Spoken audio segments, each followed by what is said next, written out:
മയ്യത്ത് മറവ് ചെയ്യാനടുക്കുകയാണ്. അവസാനമായി അവളെ ഒരു നോക്ക് കാണാൻ എൻ്റെ വീട്ടുകാരും അവളുടെ വീട്ടുകാരും തിരക്ക് കൂട്ടുന്നു. കൂട്ടുകാരൻ വന്ന് നിറ കണ്ണുകളോടെ എന്നെ വിളിച്ചു. ഡാ, നിനക്കൊന്ന് അവസാനമായി അവളൊന്ന് കാണണ്ടേടാ നിനക്ക്. ഒന്നും മിണ്ടാതെ ഞാൻ ഹാളിലേക്ക് ചെന്നു. പുഞ്ചിരിച്ചുള്ള ആ കിടപ്പ് കണ്ടപ്പോൾ വിവാഹം കഴിഞ്ഞ് അവളെ ആദ്യമായി ചുംബിച്ചത് മനസ്സിലേക്ക് വന്നു. ചുംബിക്കാൻ കൊതിപ്പിക്കുന്ന ഒരു സൗന്ദര്യം ഈ കിടത്തത്തിലും ഉണ്ടായിരുന്നു. ചുംബിക്കാനടുത്തതും ആരോ തടഞ്ഞു. ഇനിയിപ്പോൾ തൊടണ്ട, ഒലോ മുറിയേ ഉള്ളൂ. പതിയെ ഞാൻ പിൻവാങ്ങി. ഞാൻ എത്തിയപ്പോഴേക്കും വൈകിയിരുന്നു. വൈകുമെന്നറിഞ്ഞുകൊണ്ട് തന്നെ വിവാഹത്തിന് ഒരുക്കിയ പോലെ ആരൊക്കെയോ ചേർന്ന് അവളെ ഒരുക്കിയിരുന്നു. അന്ന് എൻ്റെ കയ്യിലേൽപ്പിക്കാനാണെങ്കിൽ ഇന്നെന്നാൽ നിന്നെയും കൊണ്ട് പോവാനാണ്. ഇനി ഞാൻ തൊട്ട ഉദവും മുറിയുമത്രേ. വേണ്ട, ശുദ്ധിയോട് കൂടി തന്നെ പോയിക്കോട്ടെ. പക്ഷെ അവസാനമായി എനിക്ക് ഒരു ചുംബനം പോലും നൽകാൻ പറ്റിയില്ലല്ലോ മോളെ.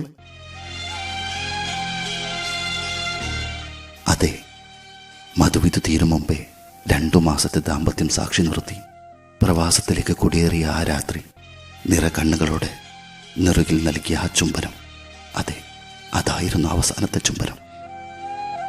പിന്നീട് അങ്ങോട്ട് 4 മാസം. ഇന്നലെ പതിവില്ലാതെ ഇളയപ്പ വന്ന് ടിക്കറ്റ് കയ്യിൽ തന്ന് നാട്ടിലേക്ക് പറഞ്ഞു വിടുകയായിരുന്നു. ഫ്ലൈറ്റ് കയറി നാട്ടിലെത്തിയപ്പോഴേക്കും വേണ്ടപ്പെട്ടവർക്കാർക്കോ അത്യാഹിതം എന്ന് വിചാരിച്ചുള്ളൂ. പക്ഷെ അതെൻ്റെ പകുതിയാണെന്ന് വീട്ടിലെത്തിയിട്ട ഞാൻ അറിഞ്ഞു. ഡാ, മയ്യത്തെടുത്തു, വാടാ, പള്ളിയിൽ പോവണ്ടേ. വീണ്ടും കൂട്ടുകാരൻ അവൻ്റെ കൂടെ വികാരമില്ലാതെ അവളെ അനുഗമിച്ചു. അവളുടെ ആ സുന്ദരമായ മുഖം മണ്ണിൽ ചേർത്ത് വെച്ചപ്പോൾ നെഞ്ചൊന്ന് പിടഞ്ഞു. എപ്പോഴും പറയുമായിരുന്നു, നിങ്ങളുടെ നെഞ്ചിലെ മുഖം ചേർത്ത് വെച്ചിറങ്ങാൻ പൂതിയാവണം കാക്കോ എന്ന്.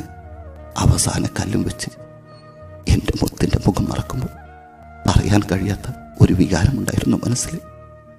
ഫോണിലൂടെ അവൾ ചോദിച്ചിരുന്നത് പോലെ മൗനമായി ഞാനും ചോദിച്ചു, നമ്മൾ ഇനി എന്താ കാണുക മുത്ത്?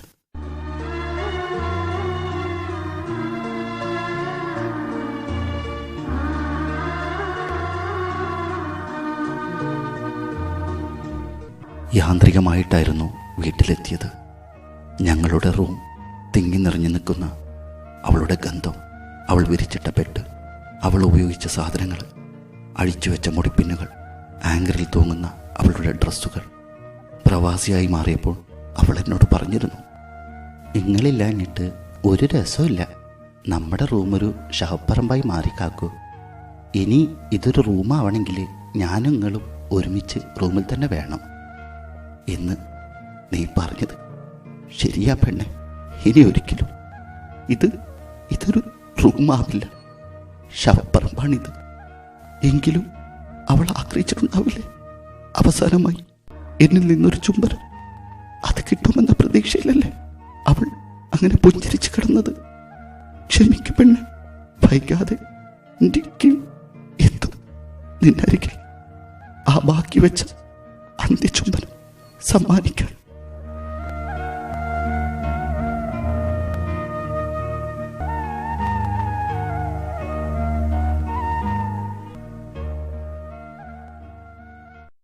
അന്ത്യചുംബനം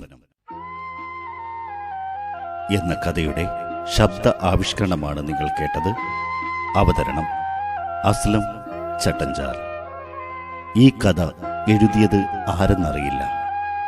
ആരായാലും ആ മഹാവ്യക്തിക്ക് ഒരു ബിഗ് സല്യൂട്ട് നേർന്നുകൊണ്ട് നിങ്ങളുടെ മുമ്പിൽ ഈ കഥ സമർപ്പിക്കുന്നു.